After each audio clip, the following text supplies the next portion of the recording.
आदाब। हम बिस्तरी के शरई आदाब क्या क्या हैं? हम बिस्तरी से पहले क्या करना जरूरी है?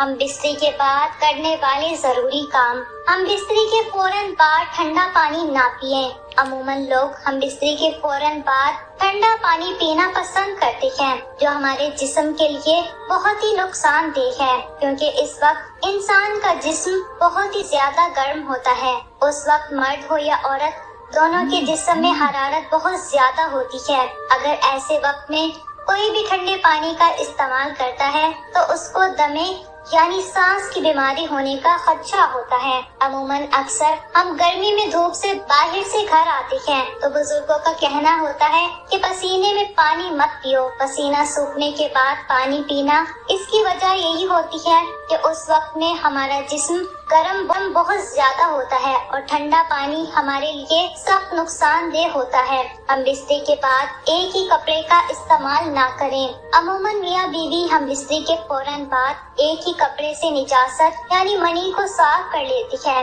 जिसकी वजह से एक दूसरे की निजासत यानी मनी लग जाती है, जिससे बीमारियों का अंदेशा मसलन एलर्जी वगैरह हो सकती है और आपस में नफरत पैदा होने का इम्कान होता है। हम बिस्तरी के फौरन बाद अपनी शर्मगाह को ठंडे पानी से ना धोएं। अमूमन लोग हम बिस्तरी के फौरन बाद वॉशरूम जाकर शर्मगाह को ठंडे पानी से धो लेते हैं।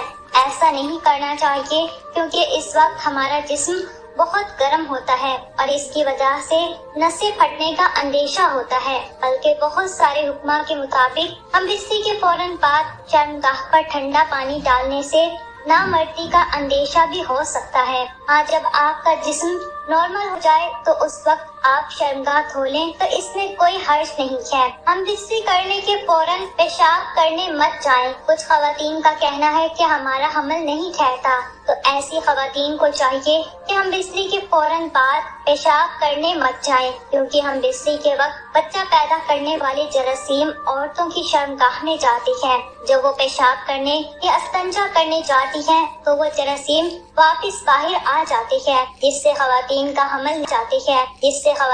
हमल नहीं ठहरता। इसलिए खवातीन को चाहिए कि वो हम बिस्तरी के बाद कम से कम 15 से 20 मिनट तक लेटी रहें और उसके बाद ही अस्तंजा या पेशाब की हाजत हो तो जाएं, ताकि जो मादा या जरासीम अंदर गया है वो बाहर ना आने पाए। हम बिस्तरी के फौरन बाद आप कभी भी ना नहाएं। अमूमन लोग हम बिस्तरी के फौरन बाद नहाने चले जाते हैं, हालांकि उस वक्त जिस्म में हरारत बहुत ज्यादा होती है। ऐसे में अगर आप अपने जिस्म पर ठंडा पानी डालोगे तो ये भी आपके जिस्म के लिए बहुत नुकसान पहुंचा सकता है। इसलिए औरत और मर्द को चाहिए कि हम बिस्तरी के बाद कम से कम 15 से 20 मिनट का वक्फा होना चाहिए, ताकि आपके जिस्म का दर्जा हरारत नॉर्मल हो जाए और उसके बाद आप नहाने, पेशाब की हाजत या अस्तंजा के लिए जाएं। अगर आप लोग हम बिस्तरी के फौरन बाद नहाएंगे तो इससे बहुत सी बीमारियों का अंदेशा रहता है।